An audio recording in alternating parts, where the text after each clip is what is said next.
emergente que da un nuevo paso más allá de la ingeniería genética, se vale de técnicas muy similares, pero en esta ocasión combina los conocimientos de las ciencias biológicas y de la biotecnología convencional moderna, como ha venido sucediendo desde los últimos 70 años, con una perspectiva de ingeniería. Entonces, lo que hace la biología sintética o lo que pretende es observar a los sistemas biológicos y a los organismos vivos como entidades que son programables, estandarizables y optimizables. Y uno de los pasos que se busca seguir en el futuro es la construcción de nuevos sistemas biológicos que no existan como tal en la naturaleza, ya sea desde el diseño de nuevas redes metabólicas desde cero o el rediseño de algunas que ya existen, la reingeniería de proteínas y la creación de nuevas funciones biológicas que actualmente no existen. Y esto, como se podrán imaginar, pues tiene muchas aplicaciones en diversos ámbitos y particularmente en la agricultura habrá muchos puntos en los que se transformarán algunas cadenas de valor. Y bueno, dicho esto y dicho el concepto, y si quieren discutimos más un poquito sobre el concepto, pero la manera en la que la biología sintética va a transformar a la industria agroalimentaria va mucho más allá del aspecto obvio que a lo mejor a todos nos viene a la cabeza cuando pensamos en eso, que son los transgénicos, ¿no? Hay una nueva generación de organismos genéticamente modificados que utilizará tecnologías de biología sintética para mejorar o modificar las condiciones de los cultivos agrícolas. Pero ese solamente es el primer paso. Actualmente hay un cultivo que ha generado mucho ruido por todo lo que involucra desde la ciencia como tal hasta la inmensa polémica que hay alrededor, que es el arroz dorado. El arroz dorado es una variedad de arroz que tiene en su genoma una vía metabólica completa y esto incluye diversos sistemas de regulación genética. A diferencia de los transgénicos convencionales de primera y segunda generación, este ya tiene muchos más genes. Los transgénicos normales tienen uno o dos genes exógenos y este ya tiene una vía completa. ¿Cuál es esa vía? La vía de producción de beta-caroteno, que es un precursor de vitamina A, que todas las cosas naranjas lo producen en grandes cantidades, la papaya, la zanahoria, algunos cítricos, y que es un nutriente esencial para el desarrollo de la visión y para un montón de cosas más. Pero bueno, este es un ya transgénico modificado con biología sintética. No ha podido salir al mercado en un principio porque no tenía los rendimientos adecuados, porque la variedad no era suficientemente estable, pero ahora ya las nuevas generaciones de arroz dorado ya sí que producen una gran cantidad de beta-carotenos y además tienen nuevos traits. Pero bueno, ese es el primer paso y no me gustaría ahondar ahí porque es lo que ya existe. Ahora, lo que viene con la biología sintética va mucho más allá de modificar a los cultivos y va a ser una disrupción total en las cadenas de valor. Y acá, vaya, nos podemos ir paso por paso, pero la biología sintética va a ser la base de una nueva biomanufactura, en la que ahora seamos capaces de producir desde cero y de manera sintética muchos biomateriales. Un ejemplo muy básico que es de los principales objetivos actuales de la biología sintética es la producción de plásticos, ¿no? Muy simple en otra industria. En algún momento, tarde o temprano, va a sustituir a la industria petroquímica. Y en este mismo sentido, podríamos hablar de biosíntesis o biomanufactura de un montón de alimentos.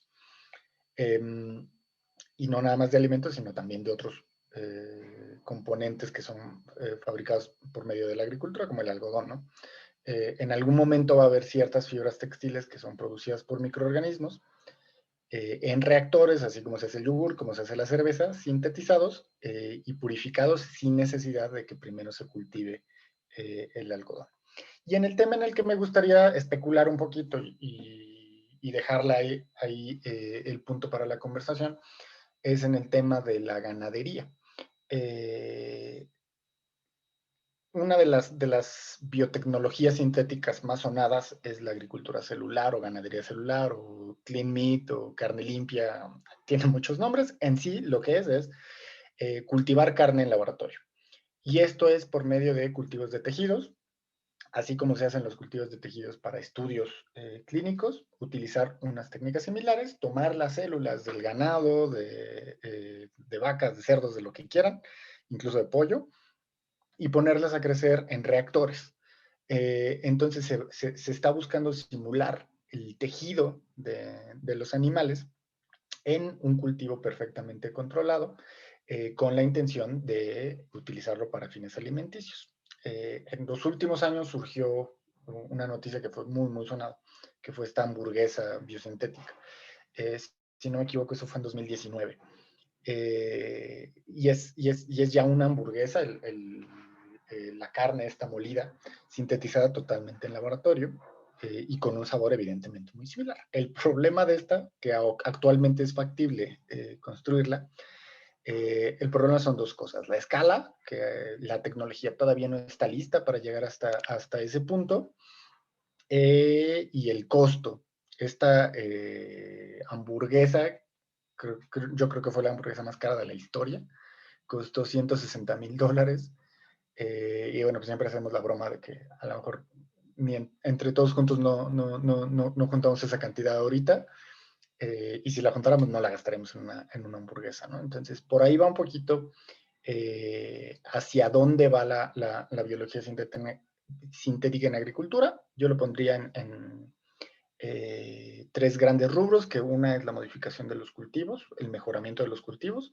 Dos es la sustitución de ciertos eh, productos por sus contrapartes biosintéticas, llámese almidón, llámense biocombustibles, cualquier tipo de compuesto bioactivo que se produzca con agricultura y con el cultivo de plantas, también se puede producir utilizando biomanufactura con microorganismos en condiciones controladas, como se hace con los fármacos.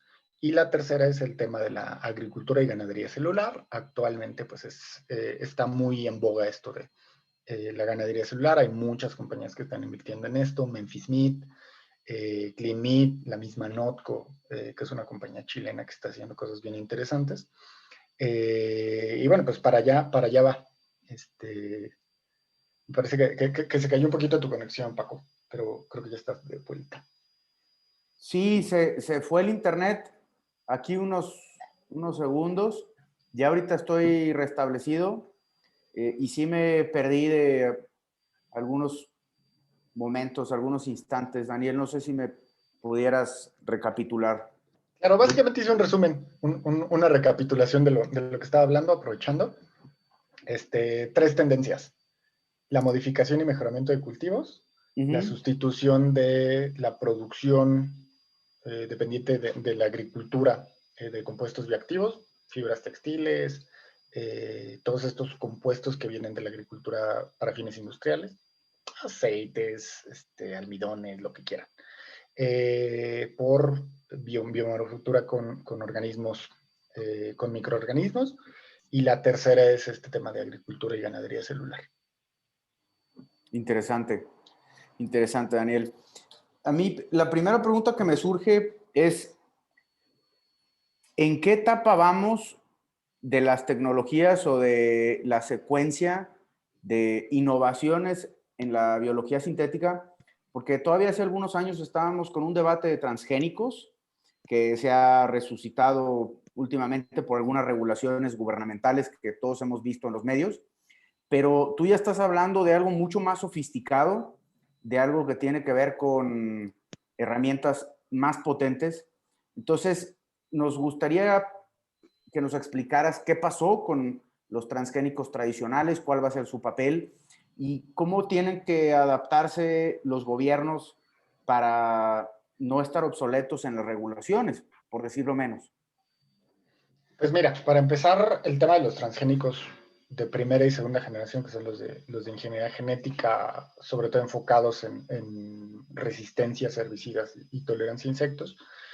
Desde mi opinión, yo creo que van a seguir en uso al menos unos 10 o 15 años, porque son muy prácticos para ciertos tipos de agricultura, ¿no? Pero el gran tema y el gran debate creo que ya no tiene que estar en esos, porque si bien tienen un gran impacto, sobre todo en la agricultura de gran escala, lo que viene ya es mucho más diverso y hay muchas más herramientas con las que podemos empezar a desarrollar unas nuevas generaciones de transgénicos y otros organismos que ya no son transgénicos, que ya son editados genéticamente. Que esa es otra tecnología también muy relacionada con la biología sintética, que es la edición de genomas, el CRISPR. Este tipo de mejoramiento ya no se vale de la ingeniería genética, sino de la edición directa del genoma mismo, emulando básicamente y acelerando los procesos tradicionales de mejoramiento.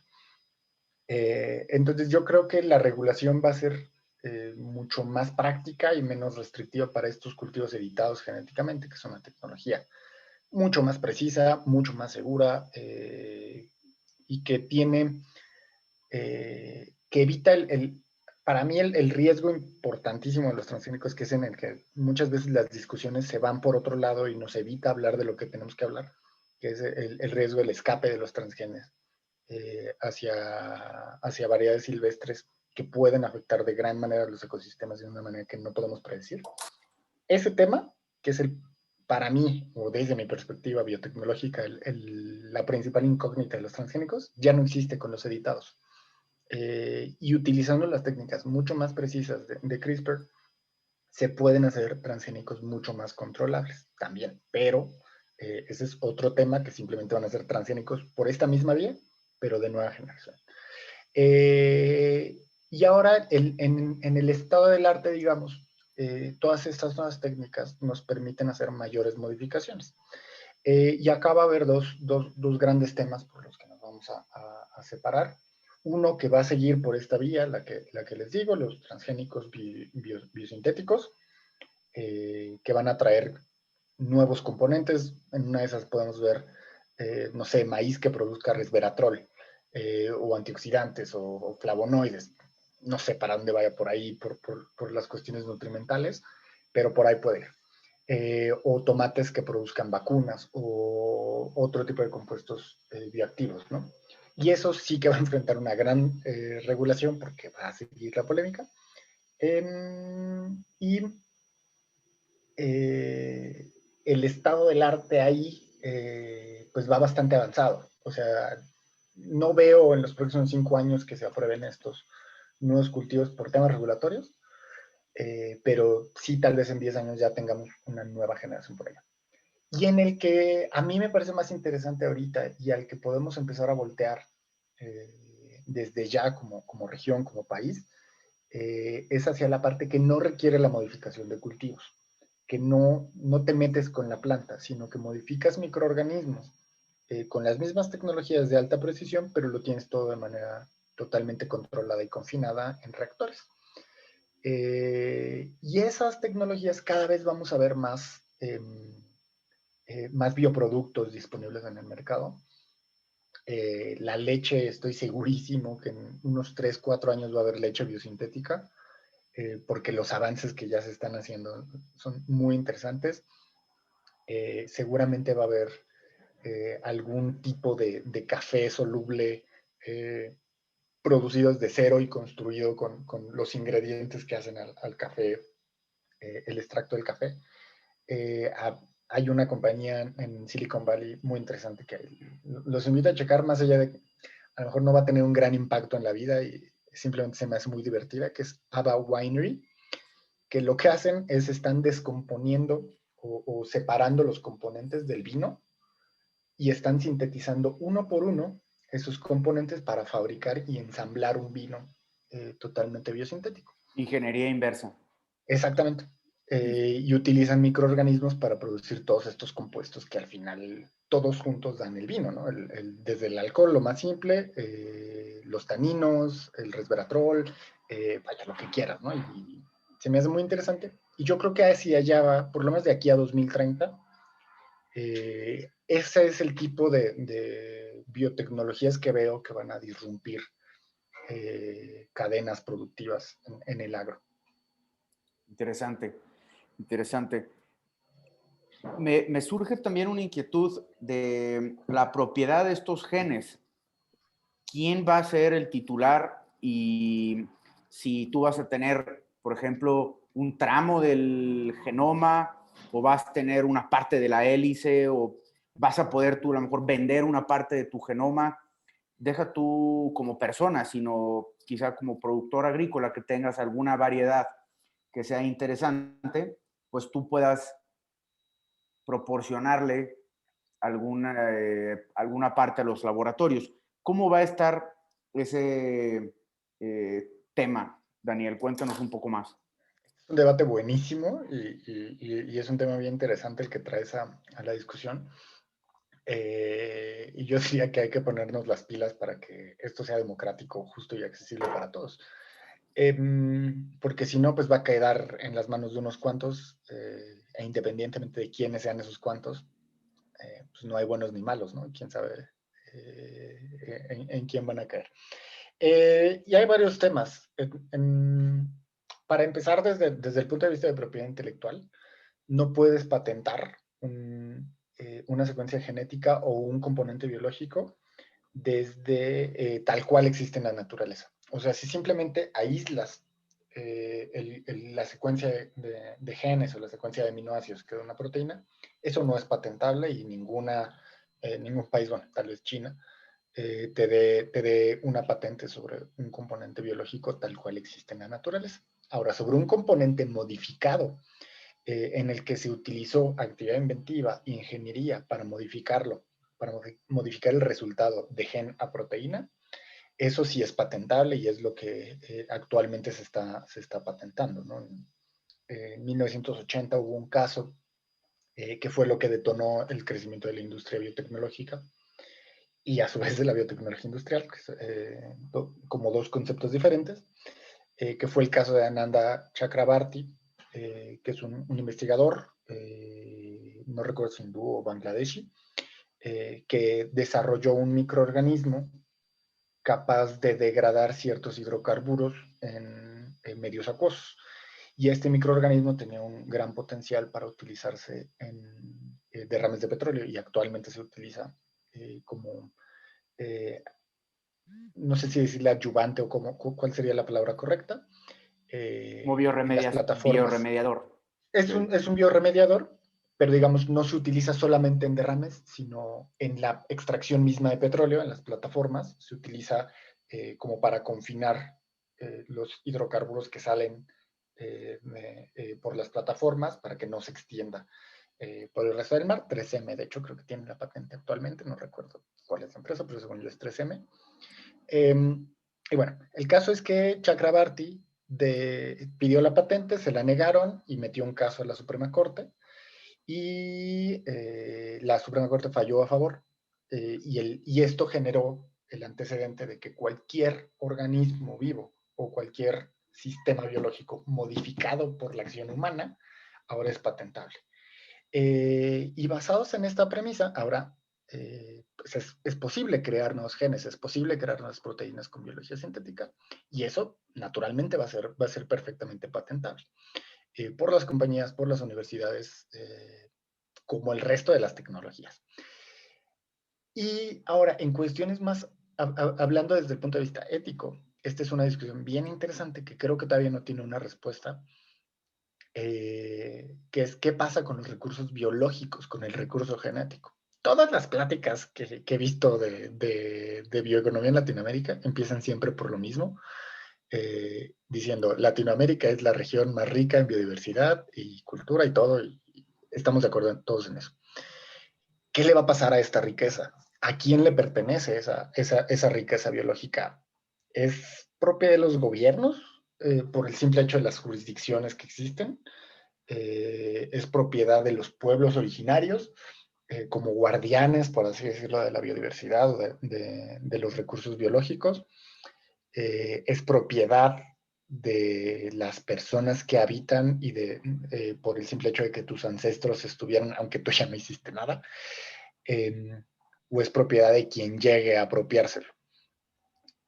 no hay respuesta y yo creo, hay protocolos, de hecho, siempre en paralelo a las discusiones del protocolo de Cartagena de bioseguridad de los organismos genéticamente modificados, se lleva a cabo las discusiones del protocolo de Nagoya, que habla justo de esto, de a quién le pertenece. Si llega Pfizer y descubre un compuesto bioactivo en el Amazonas, lo extrae, toma los sistemas biológicos y es capaz de sintetizarlo con microorganismos, ellos invirtieron en investigación y desarrollo, ellos invirtieron en infraestructura, hicieron prácticamente todo el proceso.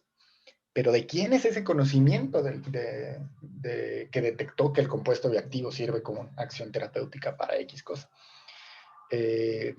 Entonces, por eso lo que decía al principio, tenemos que fomentar esta discusión, hablar de esto, generar mesas de trabajo, porque sería muy, muy lamentable que fuera propiedad de quien tuviera más dinero para pagarlo, marginando, como en otros casos ha sucedido, a las personas que menos tienen y abriendo esta brecha.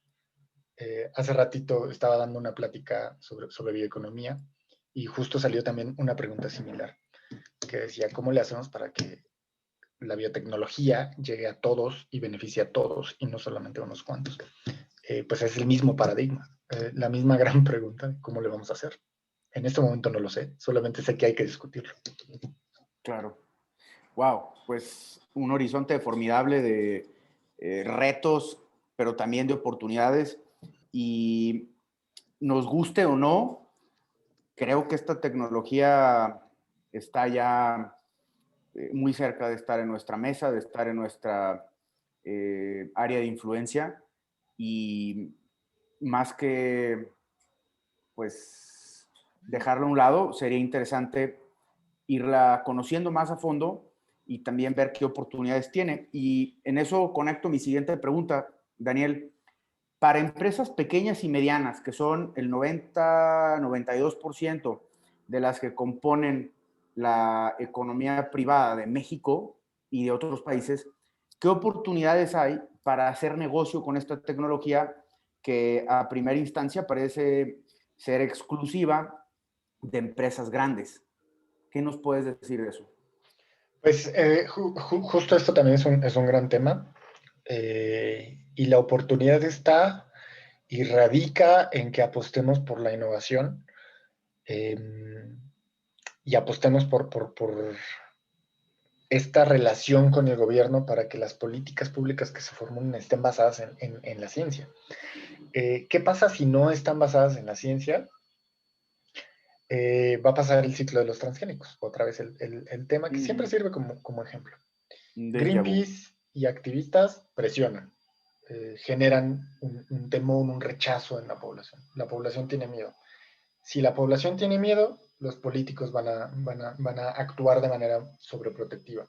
Eso ha significado el establecimiento de políticas regulatorias súper estrictas. Esas políticas regulatorias súper estrictas acaban encareciendo demasiado los costos de desarrollo. Costos, tiempos, todo. ¿Quiénes pueden pagar esos costos?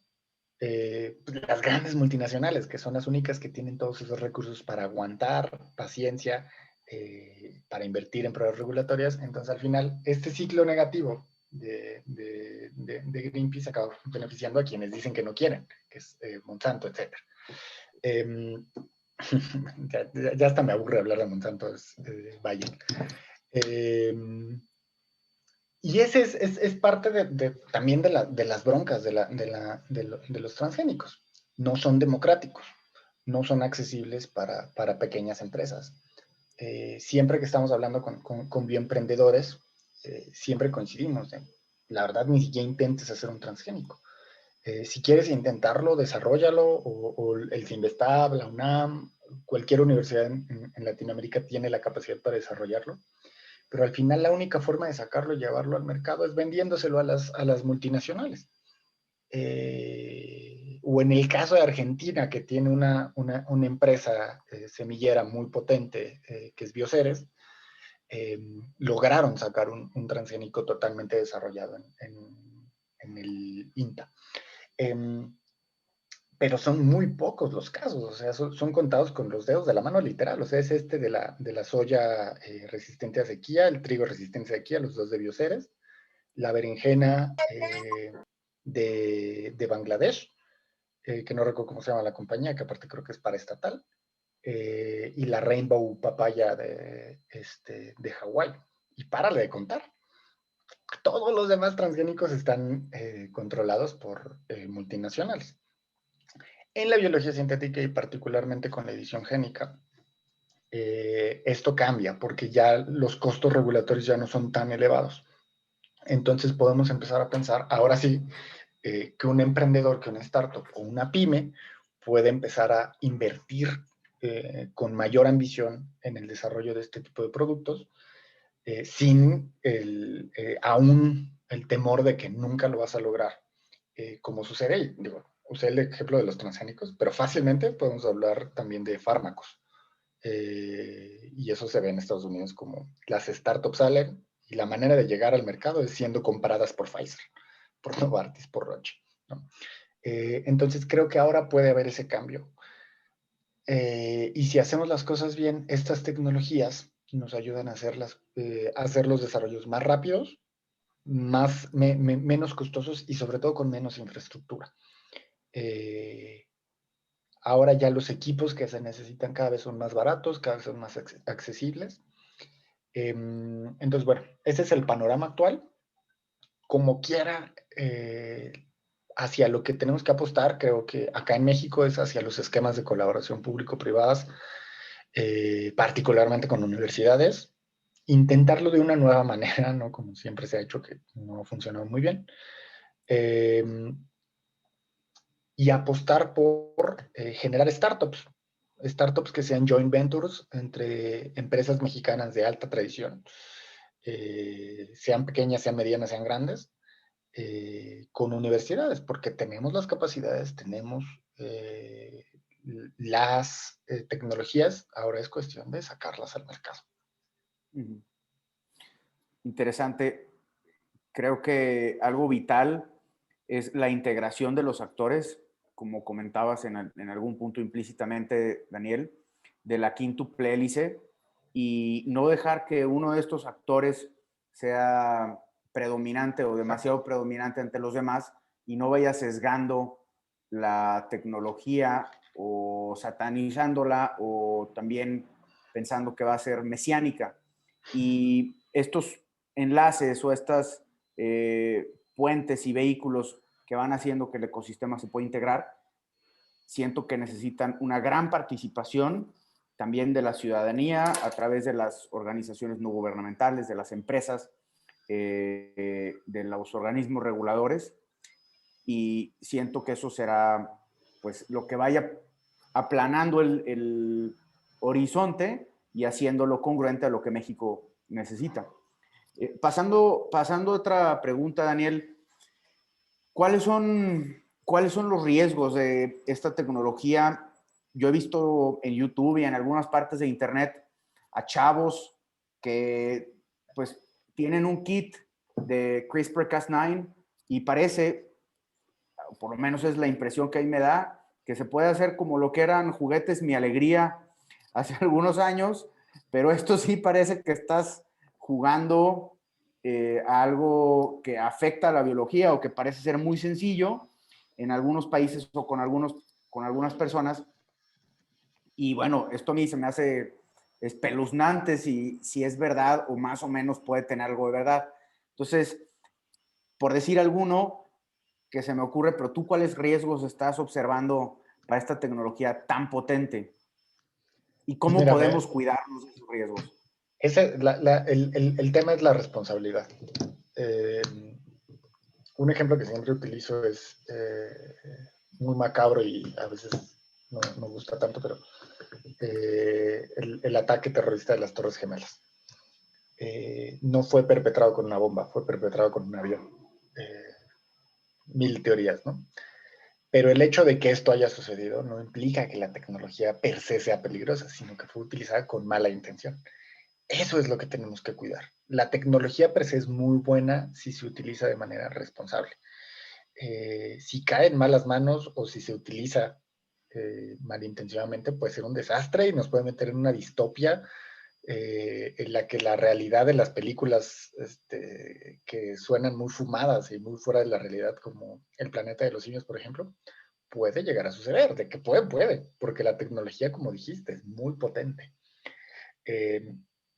Pero si lo usamos de manera responsable, con lineamientos de bioseguridad y de bioética, yo estoy seguro que los beneficios son infinitamente superiores a los potenciales perjuicios. Ahora, hay otros dos temas que me gustaría abarcar con esto que mencionas. Por un lado, este tema de los biohackers, ¿no? Que así se autonombran, y que en uno de los eventos de las comunidades a las que pertenezco, que es la Global Community Bio Summit, que es una comunidad del MIT,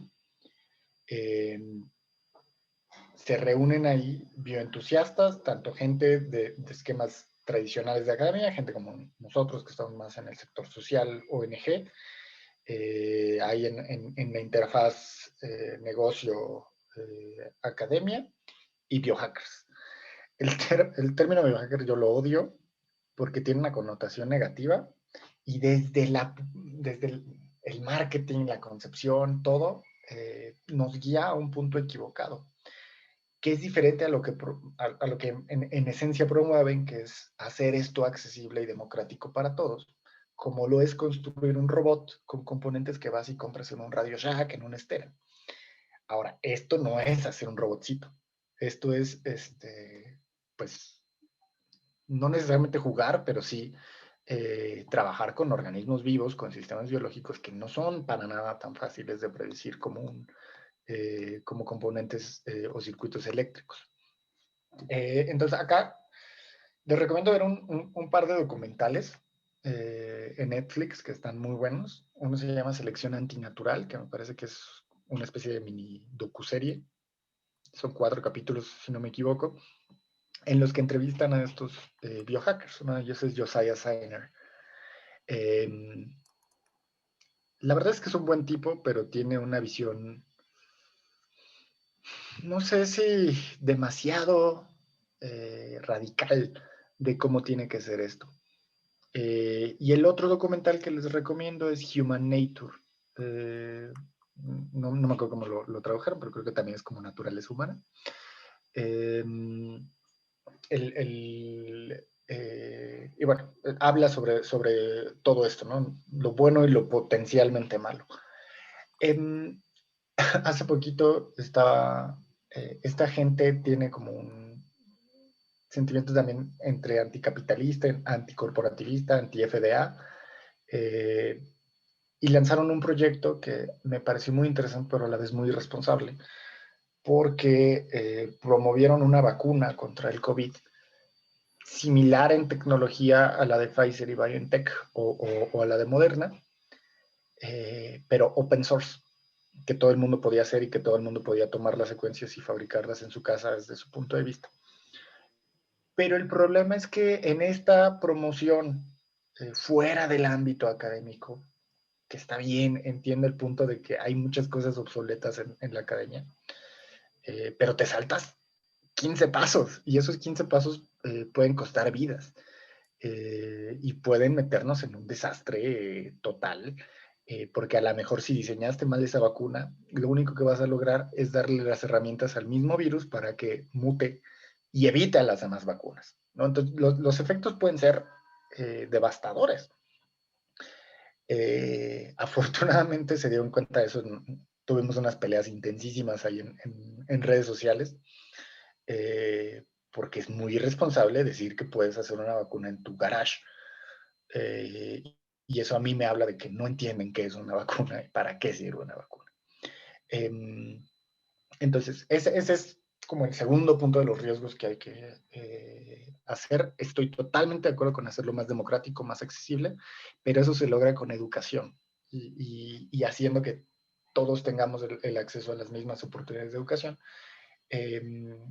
y reducir la brecha de infraestructura. Ellos tienen igual una versión muy de primer mundo, lo voy a decir aunque suene feo, pero es como gente blanca solucionando los problemas al resto del mundo, no es una comprensión total u holística de cómo se debe ver un sistema biológico. Entonces, bueno, ese es un tema con la gente que quiere hacer cosas en su garage. Si se hace otra vez de manera responsable y siguiendo lineamientos, pues bienvenido, pues. Creo que necesitamos todas las tecnologías.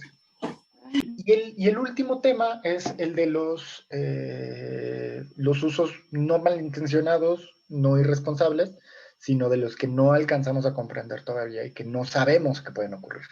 Algo así como Usos la inesperados. epigenética, algo así como la epigenética.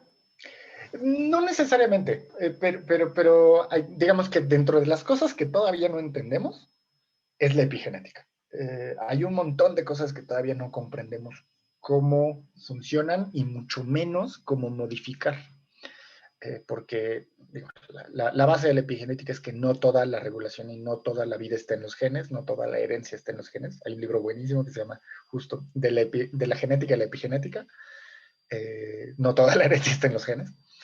Que les recomiendo leer, es de divulgación, súper entendible y nos ayuda a comprender todo este nuevo paradigma.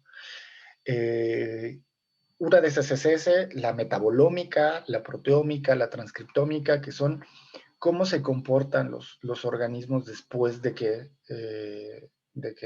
son modificados. Y al final, pues voy a usar el ejemplo que a mí me motivó a estudiar esta carrera, que fue Jurassic Park. Si bien se me hace muy visionaria la película, porque en su momento todavía no se conocían muchas cosas, y logró predecir muy bien ciertas cosas, pero también malentendió otras, ¿no? Así no funciona la biología. Pero bueno, el punto de esta ficción y de muchas otras ficciones es qué pasa cuando no entendemos esos efectos potenciales. Y lo que pasa y la manera de mitigarlos es estudiarlos. Y tener siempre todos los mecanismos de contención para que cualquier cosa que suceda lo podamos contener y mitigar de inmediato, cosa que no ha sucedido en todos los casos. Un ejemplo es el del investigador chino que arbitrariamente decidió utilizar la técnica de edición de genomas de CRISPR en 2 bebés. Los hizo supuestamente inmunes al VIH, que si no mal recuerdo su mamá tenía VIH. Entonces, para hacerlos inmunes, lo editó sin ninguna clase de protocolo, ¿no?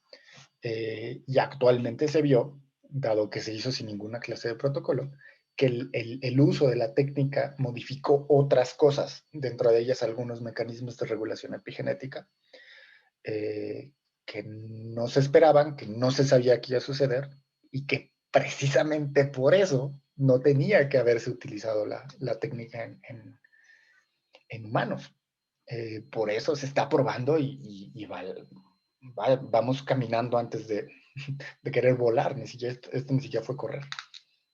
Entonces, bueno, por ahí va. Insisto, hay mecanismos, hay maneras de mitigar los riesgos, pero para eso hay que hacer un análisis de riesgo y tenerlo claro, ¿no? No simplemente actuar por instinto. Claro, sí, los riesgos pueden ser proporcionales a los beneficios, que todavía no entendemos unos, pues todavía tampoco entenderemos los otros. Daniel, platícanos brevemente de All Biotech y cómo es que ustedes, se va a sonar utópico lo que digo, pero están cambiando el mundo y están cambiando a México y están cambiando a la TAM. Platícanos un poco. Pues fíjate que ese justamente es el moonshot, ¿no? De transformar América Latina con biotecnología y para transformar América Latina pues hay que cambiar al mundo. Muy idealista, pero pues es que creemos que ese es el futuro y que la ciencia, la tecnología y la biotecnología pueden ser motores de cambio. Te voy a contar rápidamente la anécdota por la que surge.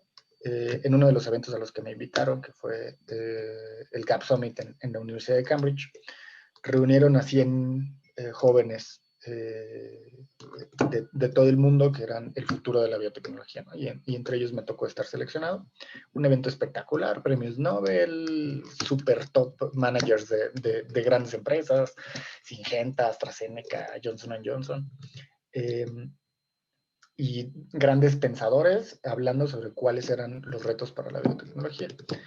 Y ahí nos dimos cuenta, Emilia y yo, que somos los cofundadores de esto, que en Latinoamérica estábamos 10 pasos más atrás y que las cosas que ellos se quejaban, que tenían como problemas, sobre todo en temas regulatorios, aquí son cosas que nos encantaría tener como problemas, pero estamos 10 kilómetros atrás en este maratón, o a lo mejor ni siquiera hemos salido de la línea, y todavía ni siquiera podemos preocuparnos de eso. Entonces, para lograrlo, hay que ponernos a trabajar. Y por eso creamos All Biotech como una organización que nació siendo una comunidad de gente que quiere algo diferente para la región, de científicos que son capaces de salir de los laboratorios y de buscar generar un impacto fuera con sus conocimientos en cualquier ámbito, en la educación, en la comunicación de la ciencia, en la política pública, a través de emprendimientos, a través de transferencias de tecnologías. Nació siendo una comunidad y hoy en día es más una empresa social, una organización no lucrativa, en la que promovemos que para lograr este cambio tenemos que apostar con fuerza por la educación y empezar a formar a los profesionales, las profesionales del futuro. Así como hablamos mucho del futuro del trabajo en torno a temas digitales, inteligencia artificial, bueno, lo mismo hay que empezar a pensar ahora para la biotecnología. Todo esto que te cuento de la biología sintética no es imaginación mía y espero, a lo mejor estoy exagerando en algunas cositas, ¿no? Pero va a ser una realidad tarde o temprano, en los próximos 3 o 10 años. En el 2030 la bioeconomía y la biotecnología van a ser algo totalmente diferente a como lo son ahora. Y vamos a necesitar dar este salto como región y como país. Entonces, lo que estamos proponiendo es esta apuesta fuerte por la educación, por la formación de talentos, por la vinculación de estos talentos desde el principio con industrias, con cadenas productivas, con gobiernos, fomentar que ya todos seamos capaces de establecer conversaciones, porque muchos científicos pues, nomás no pueden hablar sin usar términos técnicos. Entonces también actuar como traductores de la ciencia a la política, de la ciencia a los negocios, ¿no? Entonces, bueno, es parte de lo que estamos buscando. Venimos trabajando desde 2017 y este año esperamos lanzar nuevos proyectos, una plataforma de educación, más allá de los eventos que hacemos con los que juntamos a nuestra comunidad de pensadores. Ahora también es formar a lo que sigue, ¿no? Y pues en eso estamos. Felicidades. Es una tarea bastante ambiciosa, dadas las condiciones del continente, y pues mi admiración para esta labor que estás haciendo, Daniel. Y antes de pasar a las preguntas con las personas que nos acompañan, yo quisiera hacerte una última pregunta, Daniel. ¿Cómo te imaginas tú que vayas a estar en 30 años si estas tecnologías se van cumpliendo, y que nos digas tú y tu entorno cómo sería un día tradicional? A lo mejor tú estarías viviendo o por vivir 200 años, estarías consumiendo qué tipo de alimentos. Danos algún preliminar de eso. Fíjate que me he puesto a imaginar cómo podría ser la vida 30 años a partir de hoy es 2050, ¿no? El temible 2050. 9,000, casi 9,500 millones de habitantes, quizá colonizando la luna, etc. Y los futuros son o muy esperanzadores o muy distópicos, ¿no? Como en Blade Runner 2049, espero que no sea ese el futuro. Ojalá.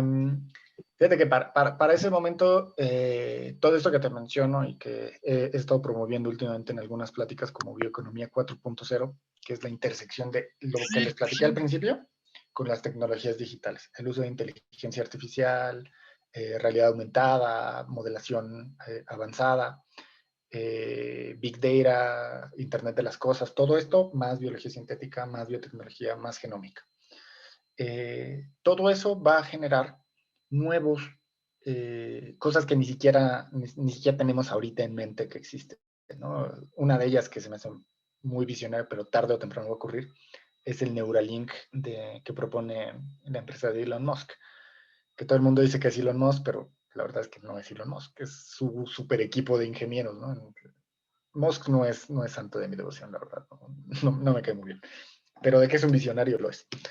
Y este es el principal ejemplo de lo que van a ser la interfaz máquina-organismo vivo.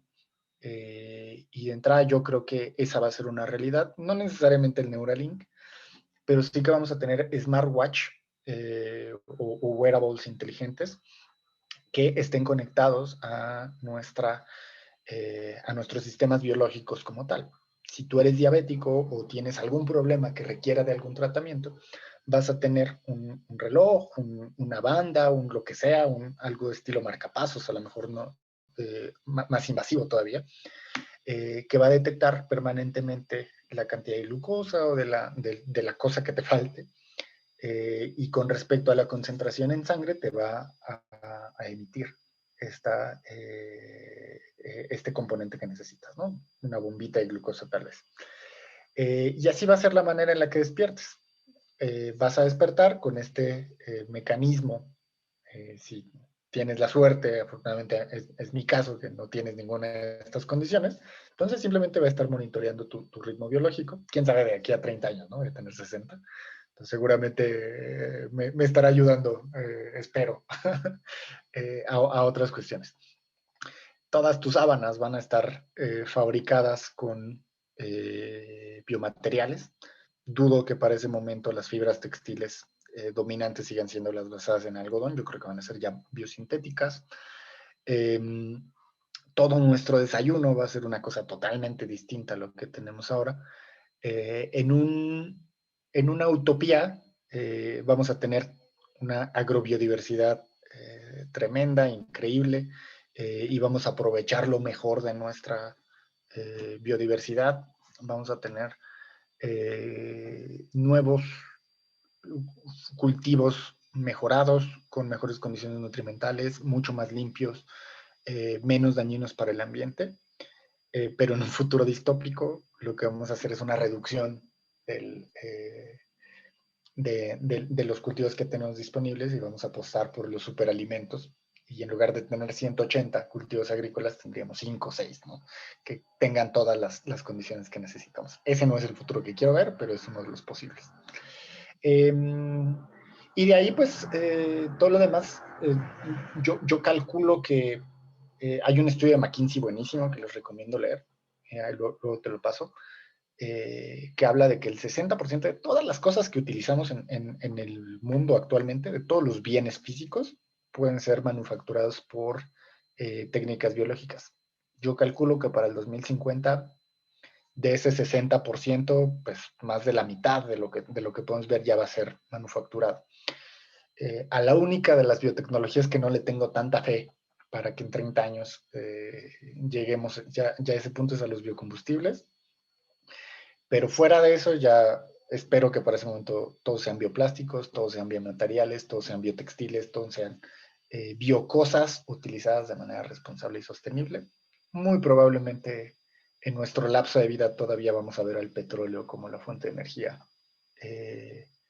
A lo mejor ya no la dominante, a lo mejor ya para ese momento es la solar o la eléctrica, pero no creo que nos deshagamos de eso, al menos con biología por ahora. Y pues yo creo que en un futuro no muy lejano tendremos también, hablando en cuestiones de salud, dietas personalizadas, tratamientos médicos personalizados, enfermedades infecciosas totalmente erradicadas de la faz de la Tierra. enfermedades crónicas también erradicadas, porque no, algunos tipos de cáncer totalmente controlados. El Alzheimer tal vez ya para ese momento ya sea cosa del pasado. Así como actualmente miramos 30 años hacia atrás, y hoy la polio, la viruela son cosas del pasado. Así yo esperaría que también pasara con enfermedades infecciosas y crónico-degenerativas. Pero bueno, me gusta ser optimista respecto al futuro, porque si nos ponemos a dibujar un futuro tipo Mundo Feliz de Aldous Huxley, también se puede, también podemos ir para allá si no, si no lo hacemos de manera responsable. Sí, en algunas corrientes espirituales estamos ahorita en un cambio de época, algunos la llamarán de la transición de la era de Piscis a la era de Acuario, o el final del 13 Bactum para pasar una cuenta larga de otros 13,000 años, etcétera. Hay varias hipótesis, pero lo que está de fondo es que la humanidad está en un despertar, en un cambio de conciencia, y el hombre se está empoderando, se está dando cuenta que ya no es solo un neandertal o un homo sapiens, sino poco la tesis que trae Yuval Noah, pues empieza a rasgar algunas pues vicios de demiurgo, de superhumano, de pre-deidad. Y me conecta con lo que dices ahorita, de todas estas tecnologías que nos van a hacer a lo mejor mucho más omniscientes o clarividentes, apoyado con ciencia o con otras ramas de las disciplinas, pero va de la mano, es la misma hipótesis que estamos viendo en algunas otras ramas, que coincide y valida la tesis, ojalá fuera utópica, que tú estás comentando. Entonces, se me hace maravilloso pensar que muchas cuestiones como la bioremediación van a poder ser posibles gracias por esta tecnología, menos hambre,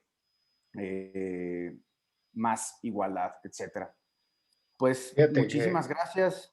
No, que adelante, Daniel. sobre eso que mencionas, nada más hacerles una recomendación. Este libro que tengo por acá, que apenas estoy leyendo, se llama Vida Se ve 2.0. bien.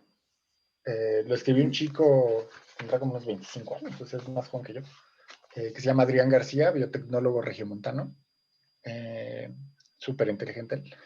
Y habla sobre cómo algunas de estas cosas que mencionas, cómo todos estos avances científicos tecnológicos nos van a modificar como ser humano, ¿no? Y van a modificar, vaya, desde la conciencia humana hasta la forma misma en la que en la que vivimos y nos movemos. Ándale, ese ahí se lo recomiendo muchísimo. No tiene Estoy ni 3 meses que poniendo, salió. gracias, estoy poniendo algunos vínculos aquí para que podamos ver lo que nos está recomendando Daniel, los libros y también las series. Y bueno, pues muchísimas gracias. Antes de pasar, Daniel, a una breve ronda de preguntas y respuestas, ¿algo más con lo que quieras cerrar, que quieras añadir? Pues, yo tengo una frase que me gusta decir que sin biotecnología no hay futuro para nadie, ni para México, ni para el mundo. Pues ahorita hago un comentario de cierre, si ya, no sé si alguien tenga alguna duda o algún comentario. Y ¿Alguna ahorita pregunta? les dejo una cuestión para pensar. Anímense. Sí, yo, Jonathan. bueno, desde el inicio quería preguntarte sobre qué consejos les darías a las personas que les gustaría adentrarse en esto de la biotecnología y los negocios. Es el principal consejo que les daría a gente que ya está en otros negocios es echarle un ojo a la manera en la que la biotecnología puede sustituir por completo sus industrias, ¿no? El otro día platicaba con unas personas de la industria curtidora en León. La curtiduría, la fabricación de pieles, todas estas es de las cosas que la biotecnología va con todo para sustituir. Y en un abrir y cerrar de ojos, de 2017 para acá, se han desarrollado sistemas para poder producir cuero biosintético. Y es una de las tecnologías que más rápido ha avanzado, por lo menos de las que he visto, que más rápido está avanzando a un ritmo frenético de verdad. Entonces, si nos ponemos a ver, la curtiduría, al menos acá en México, es de las industrias que menos ha evolucionado y que menos innovación y que menos está invirtiendo en innovación, más allá de la remediación de impactos ambientales, que es algo que hasta eso he visto mucho interés. Pero en un abrir y cerrar de ojos, eso puede cambiar por completo. Entonces, lo que le sugeriría es que empiezan a meterse en estos temas biotecnológicos, de biología sintética, de edición de genomas. Chequen siempre la revista de Scientist, New Scientist, la misma Science, la parte de noticias. El New York Times tiene una sección muy interesante. El País de España también, su sección de ciencia es muy interesante. No así como la revista, muy interesante, que sí es muy divulgación pop. Esa no la recomiendo. Pero yo creo que hay que estar atentos de todos estos cambios y decirles que vean en estos cambios mucho más allá de la agricultura y de la farmacéutica. Los cambios reales y los cambios rápidos que vamos a ver vienen en la industria y vienen en el cambio en cadenas productivas. Entonces, pues ahí estén siempre atentos, échenle un ojo. Así como estoy seguro que muchos de ustedes le están echando un ojo todos los días a lo nuevo de inteligencia artificial, a las nuevas tecnologías de Internet de las cosas. A lo mejor son de estas personas que les encantan los gadgets y que tienen Alexa, o que fueron de los primeros que compraron su Alexa, su Google Home, o no me acuerdo cómo se llama la cosa de Google. Si tienen iPhone, métanse a Clubhouse, que las discusiones están buenísimas sobre todos estos temas. Entonces ahí es eso, es empezar a discutir, empezar a abrir la puerta a estas tecnologías, porque insisto, de un día para otro sus industrias pueden ser modificadas completamente, ¿no? Interesante. ¿Alguien había levantado por ahí la mano? No sé si fue... Hola, sí, fui yo, Omar García. Omar, adelante. Hola, buenas tardes. Mucho gusto. Daniel, pues mucho gusto y muy interesante lo que están haciendo en conjunto con la asociación.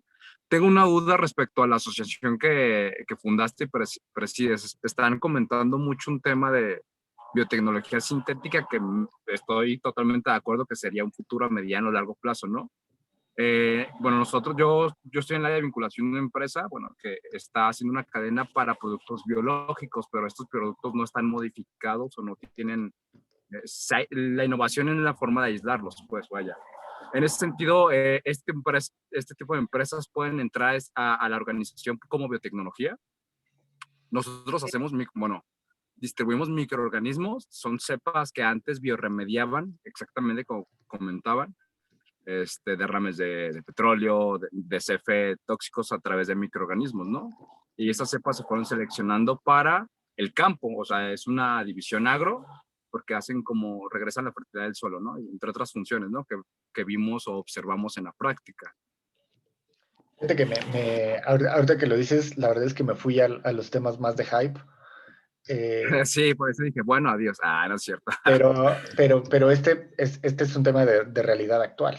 Los Sí, inoculantes claro. microbianos, este tema de salud del suelo, es algo que ya está sucediendo y que también hay bastantes cosas de biología sintética muy interesantes, particularmente orientadas en este tema de bioeconomía 4.0, al análisis y a la agricultura personalizada, que es algo que acá en México hace una startup que se llama Solena, que están allá en Guanajuato, que analizan lo que hay en el microorganismo, lo meten a ciertos softwares de análisis y sobre eso diseñan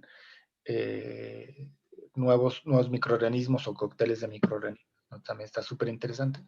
Y esto que dices, pues también la agricultura, siempre, te digo, siempre se nos va el hype, pero está esta agrobiotecnología no transgénica, que actualmente es la que más impacto tiene.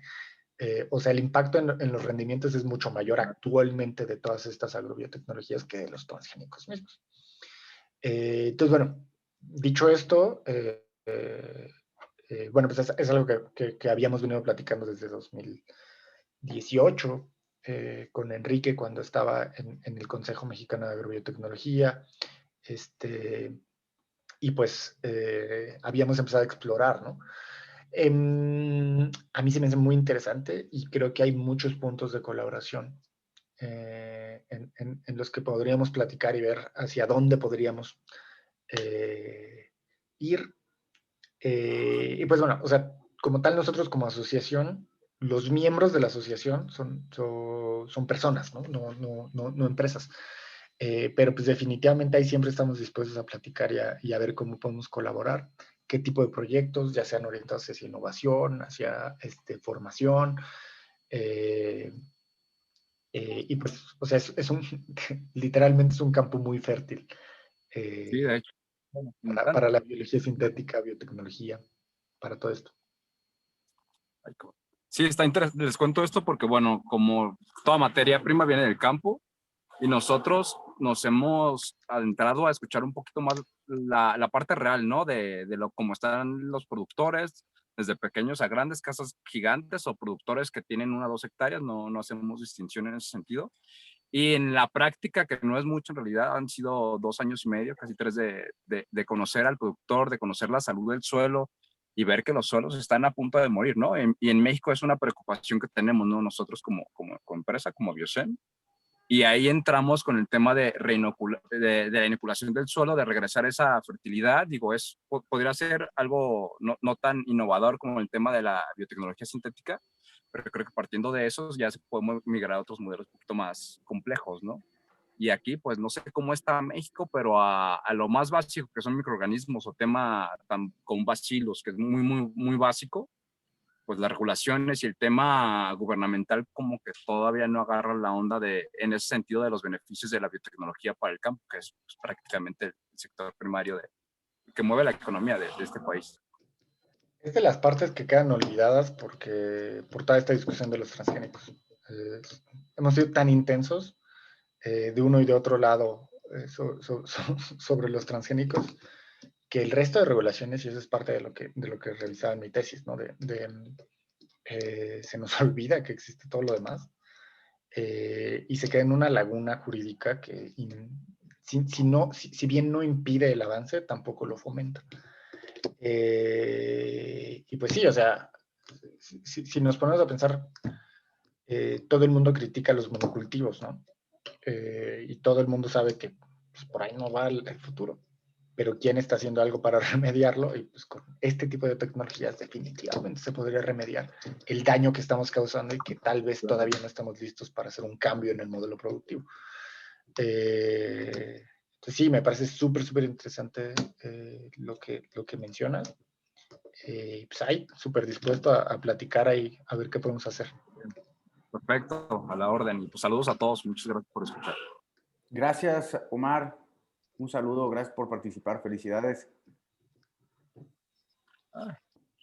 No les platiqué mucho de lo que hago en iGEM, que es la fundación para la que trabajo, que es una competencia de biología sintética. Ahí lo que es iGEM es básicamente como las competencias de robots para universidades y prepas. Lo mismo, pero de biología sintética. Se forman equipos de estudiantes de prepas y universidades y proponen solucionar problemas locales con biología sintética. Hacen unos proyectazos que uno dice, no puedo creer que esto es una prepa, la prepa que ganó el track de high school el año pasado. Dices, ¿cómo es posible que estas personas de prepa estén haciendo este tipo de proyectos? Ahí los invito a checar. Es igem.org. Ahí les dejo la página.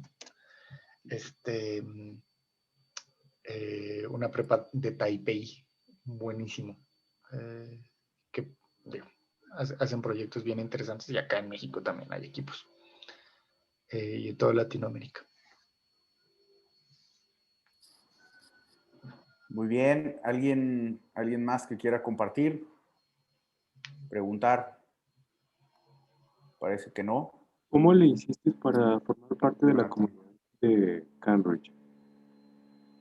Sacan una convocatoria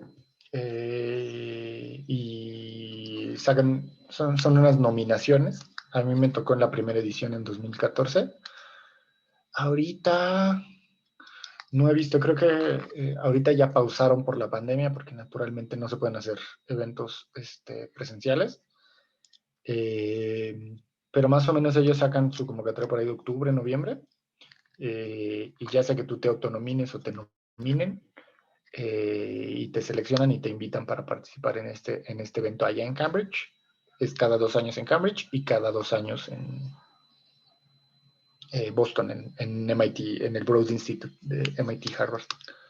Es una muy interesante comunidad, y pues sí, hay gente que está haciendo cosas increíbles en startups que están en el filo de la innovación.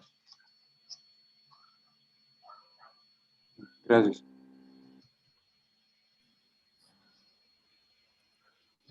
Muy bien. Parece que ya no hay más preguntas. Pues yo quisiera agradecerles a todos, a todas las que nos acompañaron en esta sesión. Yo en lo personal me voy más con preguntas que con respuestas. Creo que quienes tenemos que estar muy pendientes de lo que estamos consumiendo, de lo que queremos ver en el mediano y corto plazo, somos precisamente los consumidores, somos los usuarios de las tecnologías, y traerlo al debate, naturalizarlo, ni hacerlo tabú, como algunas personas lo han hecho con los transgénicos, ni desentenderse completamente. Yo creo que es parte de una tarea ciudadana y tarea de usuario final para que esto pueda realmente tener auge y enriquecerse. También quiero extender públicamente mi admiración a Daniel. Estoy convencido que ya no es tanto una promesa, es una persona que está posicionando a México muy alto, que está ya en unas ligas muy interesantes, y bueno, felicitarlo nuevamente, que esto tenga más bonanza y que se repliquen empresas y en iniciativas que beneficien a México y a Latinoamérica, que mucha falta nos hace. Entonces, de nuevo, muchas gracias. Recordarles que esta plática va a subirse más o menos en una semana a la página de ANG, que es creamosenelcampo.com, creamos de creer y creamos de crear, y ahí la podrán consultar.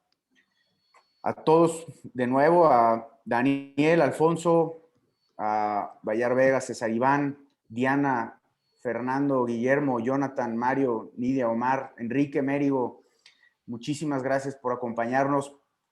Daniel, de nuevo, aquí ya pusimos tus datos, me permití poner tu LinkedIn y ya pusiste la dirección de IGM, la dirección de Olbiotech, olbiotech.org. Entonces, no sé si quieras poner algún contacto de correo electrónico por si directamente alguien te quiere hacer alguna consulta. Perfecto. Claro que sí, ahí le estoy poniendo. Y no, hombre, qué honor y muchas gracias por la invitación. Y ahora sí les hago el comentario para cerrar.